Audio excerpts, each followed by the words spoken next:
Hello everyone, welcome to CUET civil staff.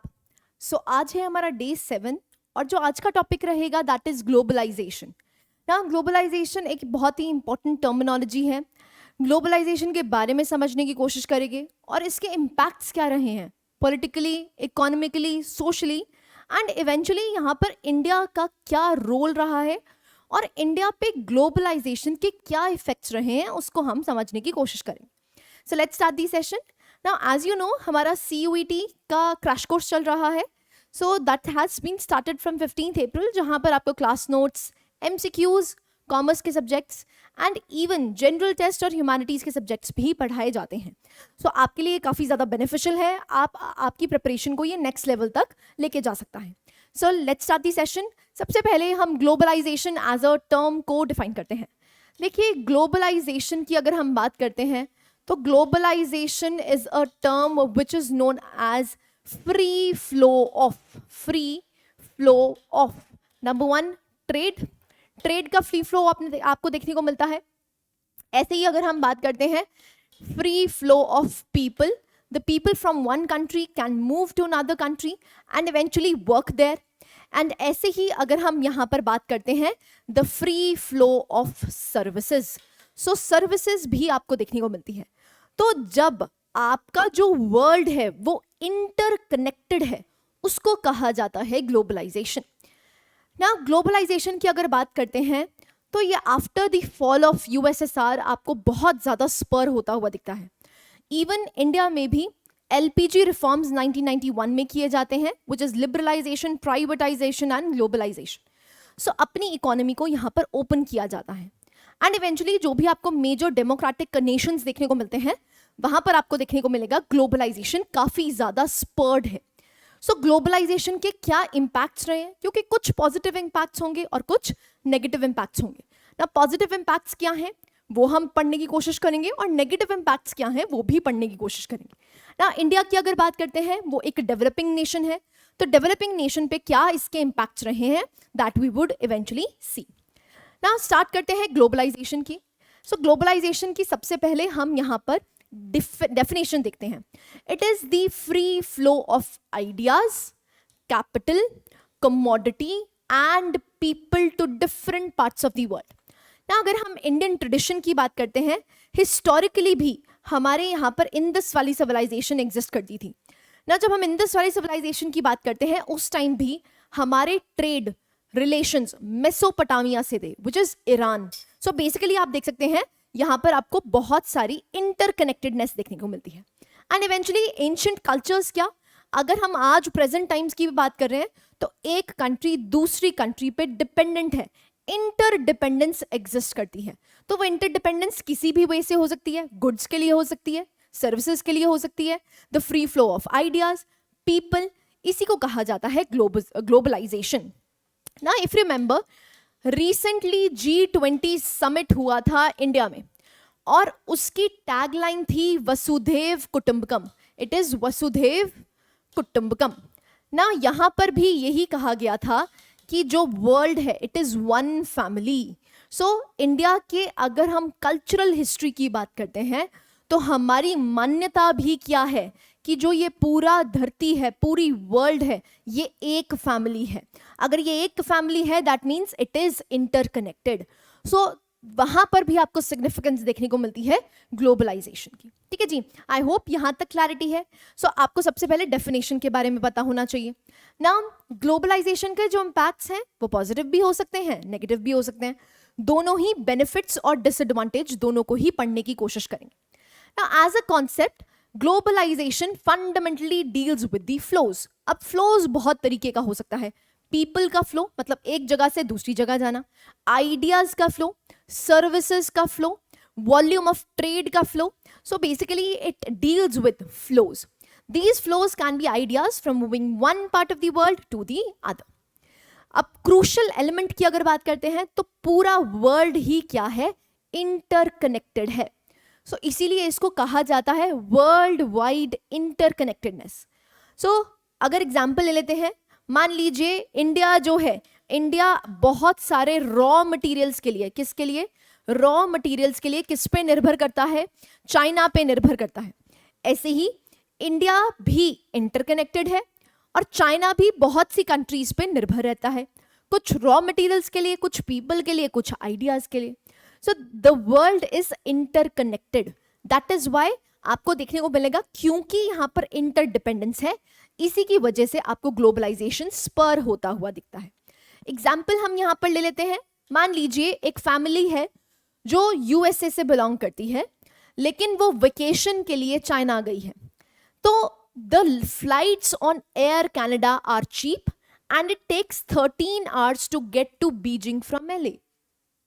तो यहाँ पर जो फ्लाइट सर्विसेज उन्होंने यूटिलाइज की हैं वो अमेरिका की ना यूटिलाइज करके कनाडा की हैं. And eventually they are moving from one part of the world to another by using a third countries flight. तीसरी कंट्री की फ्लाइट यूज करके ये यहाँ आना चाहते हैं. तो एक तरह से यहाँ पर फ्लाइट सर्विसेज किसकी हैं? कनाडा की हैं. लेकिन वो बिलोंग कहाँ के करते हैं? यूएसए के. और वो जाना कहाँ चाहते हैं? चाइना के पास जाना चाहते हैं, चाइना में घूमने जाना चाहते हैं. After arriving in the Beijing they go straight to a hotel that is Nikko which is a Japanese hotel. ना वहां पर जाके देखते हैं चाइना में आपको होटल की प्रेजेंस देखने को मिलती है जो एक्चुअली में चाइना का नहीं है. इसका ओरिजिन कहाँ से देखने को मिलता है? जापान से देखने को मिलता है. सो यहाँ पर आप एक तरह से देख सकते हैं कितनी कैपिटल, क्योंकि कैपिटल बेसिकली है कहाँ की? It is a Japanese firm. लेकिन जापानीज फर्म कहाँ पर खुली हुई है? चाइना में खुली हुई है. ऐसे ही after light European breakfast at the hotel, now they went ahead, straight ahead to the Great Wall. और वहां पर आप ये टिकट ऑफिस के पास एकदम से वो क्या देखते हैं? Burger king. बर्गर किंग अब बेसिकली ये क्या है? एक तरह से बर्गर की अगर बात करते हैं तो वो आपको अमेरिकन देखने को मिलता है. सो आप देख सकते हैं चाइना में ही आपको अमेरिकन प्रेजेंस भी देखने को मिलती है. Everyone in the family is wearing a pair of north face. Now north face की अगर बात करते हैं, जो वॉकिंग शूज हैं वो बेसिकली किस कंपनी के हैं? वियतनाम के हैं. तो यहां पर आप देख सकते हैं कि एक फैमिली की ही कितनी ज्यादा इंटरकनेक्टेडनेस देखने को मिलती है. So this is a prime example, एक छोटा सा एग्जाम्पल है ग्लोबलाइजेशन का. आज आप भी मैकडोनल्ड्स खाने जाते हैं. अब मैकडोनल्ड्स वैसे यहाँ की फ्रेंचाइजी नहीं है, लेकिन आप आराम से यहाँ पे मैकडोनल्ड्स खा सकते हैं, नाइकी पहन सकते हैं. तो ये क्या है? It is globalization only. ठीक है जी, क्लैरिटी है. सो ये एग्जाम्पल आपको देखने को मिलता है ना. अगर हम बेनिफिट्स और कॉस्ट्स की बात करते हैं तो दोनों कंट्रीज के लिए अलग अलग है. अगर हम डेवलप्ड कंट्रीज के लिए बोलते हैं तो बेनिफिट्स क्या है? ज्यादा एफिशिएंसी है, ये अपने रिसोर्सेज को दूसरी कंट्री में आराम से पहुंचा सकते हैं. यहाँ पर ज्यादा कंज्यूमर बेनिफिट्स देखने को मिलते हैं. अगर इनके डिसएडवांटेजेस की बात करते हैं तो ऑब्वियस सी बात है, उनकी डोमेस्टिक इंडस्ट्रीज पे प्रेशर क्रिएट होता है. क्यों? क्योंकि उनको ज्यादा प्रोड्यूस करना पड़ता है.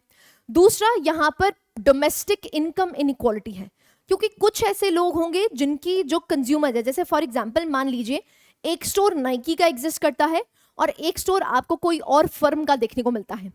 क्योंकि डिमांड नाइकी की ज्यादा है तो ज्यादा प्रोडक्ट्स किसके बिकेंगे? नाइकी के बिकेंगे ऑल ओवर दी वर्ल्ड.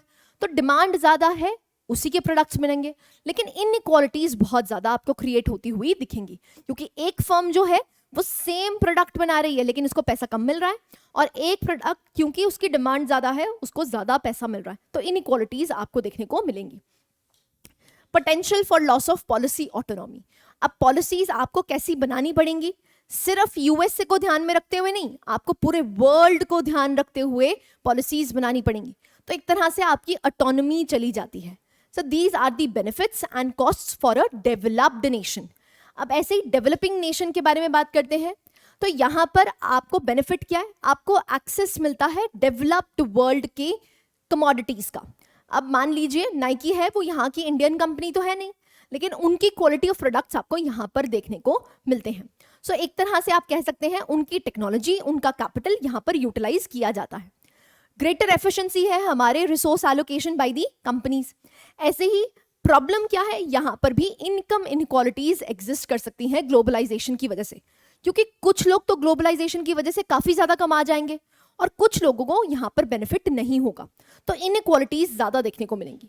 ऐसे ही एक्सटर्नल शॉक्स, अगर कहीं पर भी प्रॉब्लम होती है, जैसे अगर हम रशिया यूक्रेन की बात कर रहे हैं, आज हम इजराइल और ईरान की बात कर रहे हैं, डायरेक्टली हम ये बोल रहे हैं कि अगर इजराइल और ईरान में जो कॉन्फ्लिक्ट है वो बढ़ता है, अगर बढ़ता है तो क्या होगा यहां पर जो पेट्रोल के प्राइसेस हैं वो स्काई हाई हो जाएंगे, जबकि वॉर यहाँ नहीं हुई है। वॉर कहां पर हुई है? दैट इज इजराइल और ईरान में, लेकिन उसके रिपरकशंस आपको कहां पर देखने को मिलते हैं?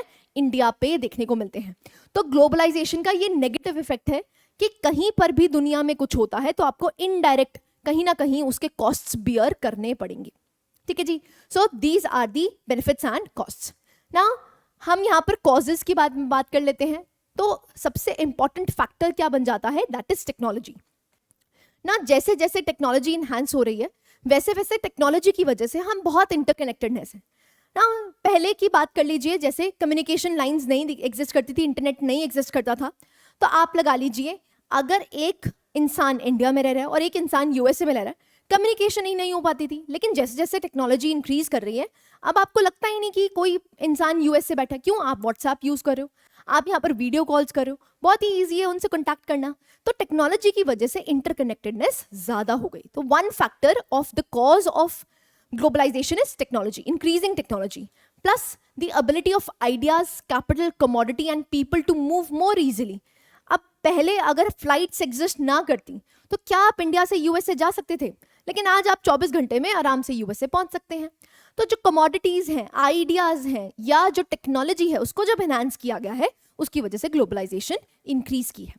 ऐसे ही interconnections is also important aspect. अब एक कंट्री दूसरी कंट्री पे निर्भर है। अगर हम कोविड-19 की बात करते हैं, इफ यू रिमेंबर, बहुत ज्यादा पीपीई किट जो बेसिकली डॉक्टर्स पहनते थे, ब्लू वाली किट, वो अवेलेबल ही नहीं थी। क्यों? क्योंकि हम इंपोर्ट कहां से करते थे? चाइना से। अब कोविड-19 हुआ, सारे जितने भी ट्रेड बैरियर्स हैं वो लगा दिए गए।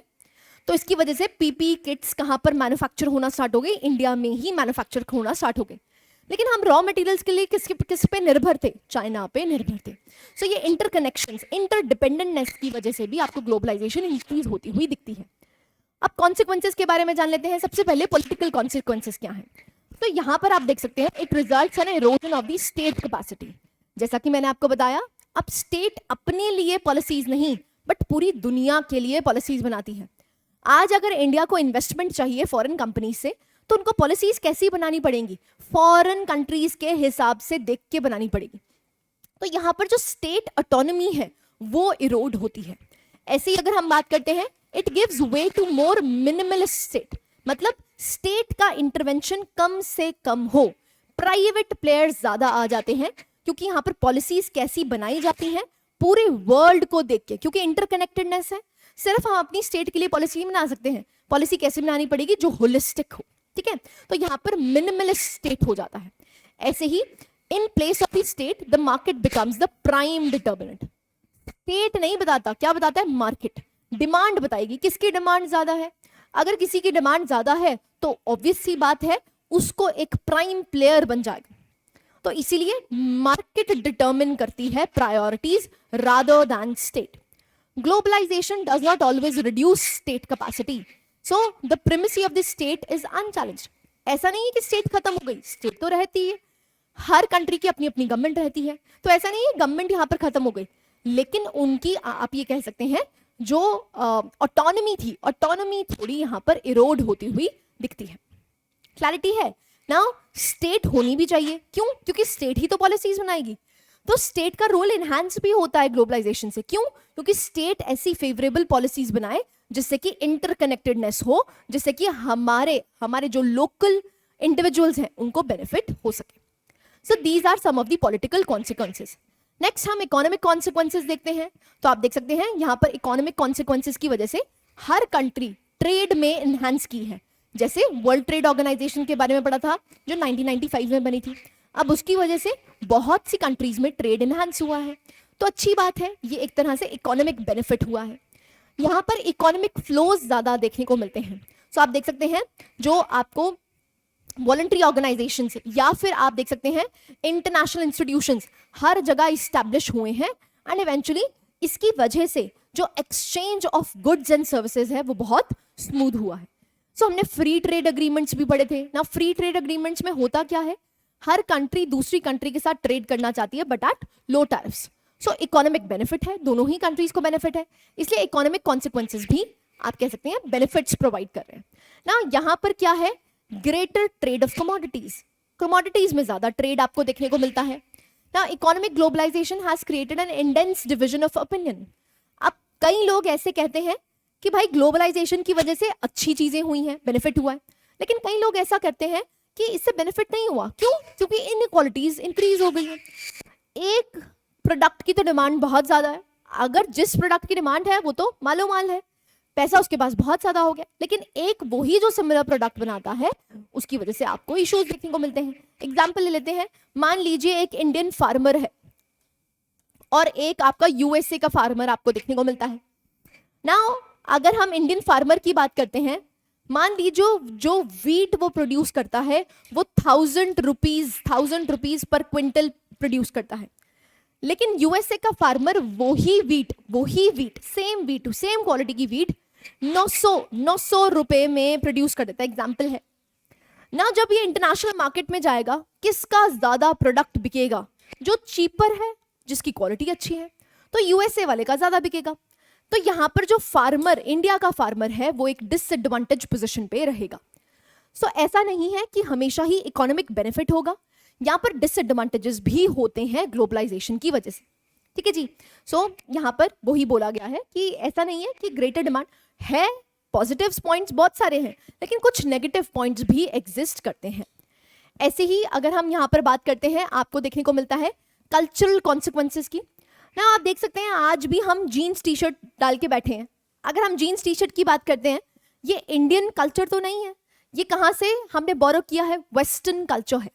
तो कल्चरल डिफरेंसेस भी बहुत सारे होते हैं। क्यों? क्योंकि इंट्रैक्शन बहुत ज्यादा है। तो आपको लगता है जो हमारे लिए बेनिफिट करता है हम उसको ले लेंगे, अडॉप्ट कर लेंगे। आज आपको इंडो वेस्टर्न कल्चर देखने को मिलता है ना, इंडियन वेस्टर्न क्लोथ्स आपको देखने को मिलते हैं ना। इंडो वेस्टर्न क्लोथ्स बेसिकली क्या है? जहां पर फ्यूज कर दिया गया है वेस्टर्न कॉन्सेप्ट को और इंडियन कॉन्सेप्ट को। ठीक है। सो यहाँ पर आपको कल्चरल कॉन्सिक्वेंसेस भी देखने को मिलते हैं। आज हम इंग्लिश बोल रहे हैं, इंग्लिश जबकि हमारी लैंग्वेज नहीं है, लेकिन आज हम बोल रहे हैं। क्यों? क्योंकि ग्लोबलाइज्ड वर्ल्ड एग्जिस्ट करता है। तो आप कल्चरल चेंजेस बहुत ज्यादा देखने को मिलते हैं। ऐसे ही अगर हम फॉरेनर्स की बात करते हैं, तो फॉरेनर्स यहाँ पर बहुत ज्यादा इंजॉय करते हैं इंडियन करीज। सो एक तरह से ये क्या है? It is a cultural exchange only. So cultural consequences भी आपको पॉजिटिव और नेगेटिव देखने को मिल सकते हैं। अब अगर हम नेगेटिविटी की बात करते हैं, तो कल्चर बेसिकली क्या हो रहा है? होमोजेनाइज हो रहा है।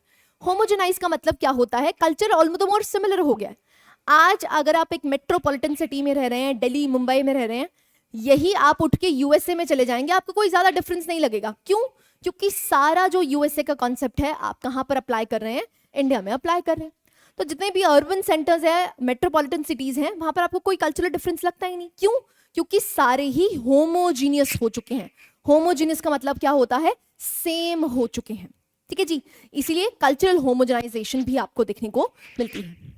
नाउ अगर हम इंडिया और ग्लोबलाइजेशन की बात करते हैं, तो मैं आपको बता चुकी हूं इंडिया में भी ग्लोबलाइजेशन का काफी एस्पेक्ट देखने को मिलता है, क्योंकि हम ब्रिटिश रूल के तहत थे, जिसमें हम गुड्स और सर्विसेज को एक्सचेंज तो कर ही रहे थे। लेकिन इंडिपेंडेंस के बाद आप देख सकते हो India decided to be a self sufficient country rather than a dependent country. लेकिन 1991 में बीओपी क्राइसिस होता है और इसकी वजह से हम यहाँ पर एलपीजी रिफॉर्म्स इंट्रोड्यूस करते हैं, जिसमें हमने ग्लोबलाइजेशन का एक एस्पेक्ट रखा था। ठीक है जी। So this is India and globalisation. ना रेजिस्टेंस टू ग्लोबलाइजेशन, देखिए आप देखेंगे कुछ ऐसे एरियाज हैं जहां पर रेजिस्ट किया जाता है ना। वो रेजिस्ट क्यों किया जाता है? क्योंकि रिच कंट्रीज के ये और रिच बना रहा है और पुअर कंट्रीज को ये और पुअर बना रहा है। क्यों? क्योंकि आप एक कंट्री पे पूरी तरह निर्भर हो जाते हैं। जैसे मैंने आपको एग्जाम्पल बताया, जब कोविड-19 हुआ हम पूरी तरह निर्भर किस पे थे? पीपीई किट्स के लिए, चाइना पे। तो उससे क्या है? ओवर डिपेंडेंस हो गई। सो जो रिच कंट्रीज हैं वो और रिच हो रहे हैं और जो पुअर कंट्रीज हैं वो और पुअर हो रही है। इनइक्वालिटीज बहुत ज्यादा एग्जिस्ट कर गई हैं। तो आप देख सकते हैं culturally they are worried that the traditional culture will fade away. अब होमोजेनाइजेशन की वजह से प्रॉब्लम क्या हो रही है कि हमारे मेट्रोपॉलिटन सिटीज में लोग इतने ज्यादा वेस्टर्नाइज हो चुके हैं कि इंडियन कल्चर इरोड हो रहा है। इसी की वजह से आप देखोगे कि कल्चरल ट्रेडिशनल नॉर्म्स भी यहाँ पर चेंज हो रहे हैं। ऐसे ही it is important to know that anti globalisation movements is also working.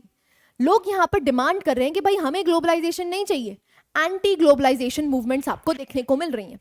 Specially जब हम वर्ल्ड सोशल फोरम की बात करते हैं, जो कि एक ग्लोबल प्लेटफॉर्म है which brings humans rights activist, environmentalist, labour, youth and women activists. So basically हम यहाँ पर देख सकते हैं वर्ल्ड सोशल फोरम बनाया गया है जहाँ पर जितने भी एनवायरमेंटलिस्ट हैं वो इकट्ठा हैं, ह्यूमन राइट्स एक्टिविस्ट इकट्ठा हैं, क्योंकि एनवायरमेंटल डैमेज हो रहा है. फॉर एग्जाम्पल एमएनसीज यहाँ पर आके स्टैब्लिश हो रही है, मल्टीनेशनल कंपनीज. ना मल्टीनेशनल कंपनीज जब यहाँ पर आके स्टैब्लिश होती हैं तो कहीं ना कहीं इंडस्ट्रीज लगाएंगी, और इंडस्ट्रीज लगाने में क्या होगा, एनवायरमेंट को डैमेज होगा. सो इसलिए आप देख सकते हैं कि वर्ल्ड सोशल फोरम बनाया गया है, एंड वो वर्ल्ड सोशल फोरम किसके लिए है, एनवायरमेंटलिस्ट, लेबर, यूथ के लिए, जिससे कि एक प्लेटफॉर्म बन जाए जहां पर आप अपनी बातें रख सकते हैं. ठीक है जी. So it is World social Forum. ना अगर हम इंडिया की बात करते हैं, यहां पर आपको रेजिस्टेंस देखने को मिलता है ग्लोबलाइजेशन का, तो बहुत सारे डिफरेंट क्वार्टर्स में देखने को मिला है. सो आप देख सकते हैं जो लेफ्ट विंग पार्टीज आपको देखने को मिलती हैं ना. लेफ्ट विंग पार्टीज किसकी बात करती हैं, पुअर स्ट्राटा. ना ऑब्वियस ही बात है, ग्लोबलाइजेशन से जो हमारे फार्मर्स हैं, जो वर्कर्स हैं, कहीं ना कहीं उनको एक डिसएडवांटेज देखने को मिलता है. सो जो लेफ्ट विंग पार्टीज हैं वो रेजिस्ट करती हैं किसको, ग्लोबलाइजेशन को. और सिर्फ इंडिया में नहीं है, ये मूवमेंट आपको ऑल द मोर सारी डेवलपिंग स्टेट्स में देखने को मिलता है. क्यों, क्योंकि ग्लोबलाइजेशन से पॉजिटिव इफेक्ट्स हुए हैं लेकिन नेगेटिव इफेक्ट्स भी हुए हैं. ठीक है. सो इसलिए इंडिया में भी आपको रेजिस्टेंस देखने को मिलती है. So resistance to globalization has also come from the political right too. ठीक है. So this has taken the forum of objecting particularly to various cultural influences. So right parties भी यहाँ पर एक तरह से अगेंस्ट हैं ग्लोबलाइजेशन के. क्यों, क्योंकि कल्चरल होमोजेनाइजेशन हो रही है. सो उससे क्या होता है, जो आपका इंडिजिनस कल्चर होता है वो इरोड हो रहा है. तो जैसे मैंने आपको बताया, अगर आज मेट्रोपॉलिटन सिटीज में जाते हैं आपको कोई डिफरेंस ही महसूस नहीं होता. क्यों, क्योंकि कल्चरली होमोजेनाइज हो चुके हैं. हर कोई कौन सा कल्चर फॉलो कर रहा है, वेस्टर्न कल्चर फॉलो कर रहा है, जिससे हमारा ट्रेडिशनल कल्चर क्या हो रहा है, डैमेज हो रहा है. तो इंडिया में भी आपको बहुत सारी रेजिस्टेंसेस देखने को मिली है कि ग्लोबलाइजेशन एक सही डायरेक्शन में नहीं मूव कर रही है. डन, क्लैरिटी है ना. This is a recorded session, that is why अगर आपको कोई भी डाउट लगता है आप कमेंट बॉक्स में लिख सकते हैं. आई वुड ट्राई, वहीं पर आपकी जो क्वेरीज हैं उसको सॉल्व कर दिया जाएगा. सो इसीलिए आई वुड सजेस्ट, ग्लोबलाइजेशन एक इजी सा टॉपिक है, इसमें बहुत ज़्यादा आपको दिमाग लगाने की जरूरत नहीं है, बहुत ज़्यादा कॉन्सेप्ट्स नहीं है. आपने सिंपली क्या करना है, डेफिनेशंस को याद रखना है, कॉन्सिक्वेंसेस को याद रखना है, and you will be able to do it. So कोई भी अगर आपको डाउट लगता है आप कमेंट बॉक्स में लिख सकते हैं, जिससे कि मैं जब उसको रीड करूंगी मैं आपकी क्वेरीज को सॉल्व कर दूंगी. ठीक है जी. Okay, let's practise some of the questions now. सबसे पहला क्वेश्चन है, what is globalisation? Flow of ideas, exchange of goods, flow of capital, और is it D, all of the above? Now what you can do, video को pause कीजिए और उसके बाद अपने आंसर को मार्क कीजिए. ठीक है. सो हम यहाँ पर आंसर देख लेते हैं. आंसर बन जाता है ऑल ऑफ द अबव. सो आप यहाँ पर देख सकते हैं, ग्लोबलाइजेशन की अगर बात कर रहे हैं तो globalisation means the flow of ideas, capital, commodities and people. So सारे ही आपको देखने को मिलते हैं, flow of ideas, exchange of good and flow of capital. Next question पे मूव करते हैं. What is IMF? इसके बारे में हम पहले भी पढ़ चुके हैं. Indian monetary fund, international monetary fund, investment monetary fund, और is it the Indian military fund? Now again video को पॉज कीजिए और अपने आंसर को मार्क करने की कोशिश कीजिए.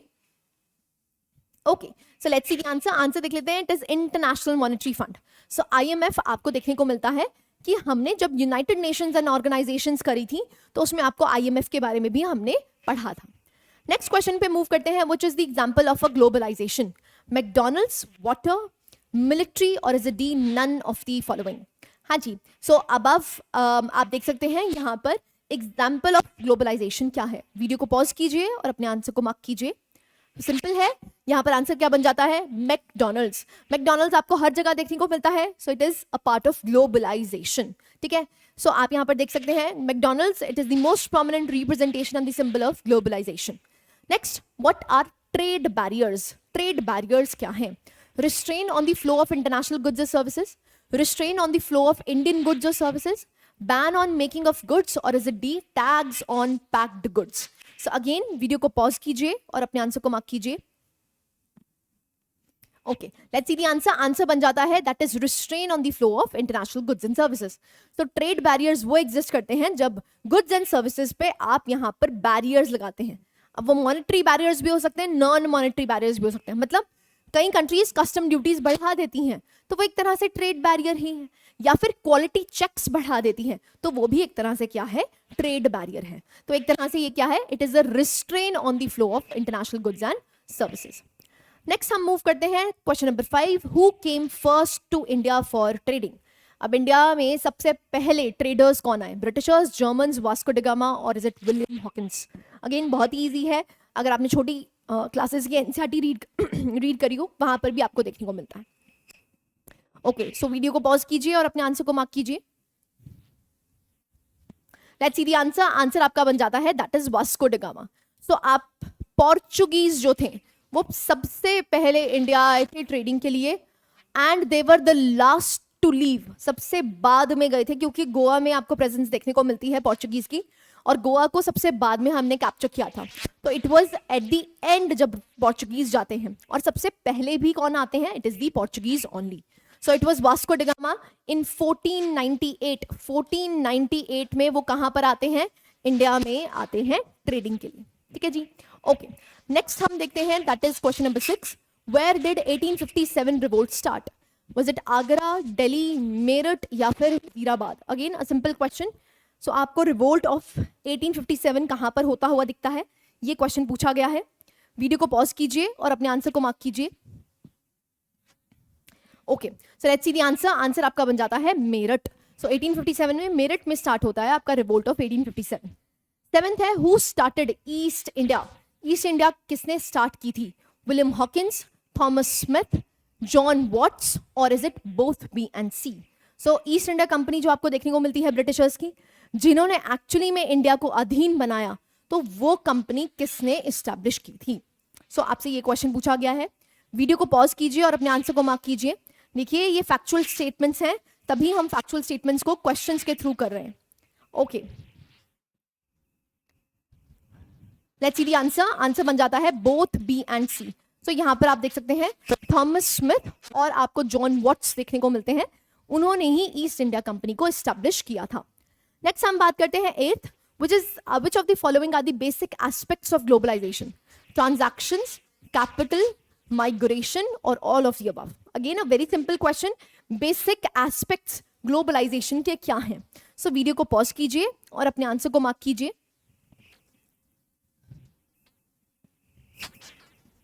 Okay, let's see the answer. Answer बन जाता है ऑल ऑफ द अबव।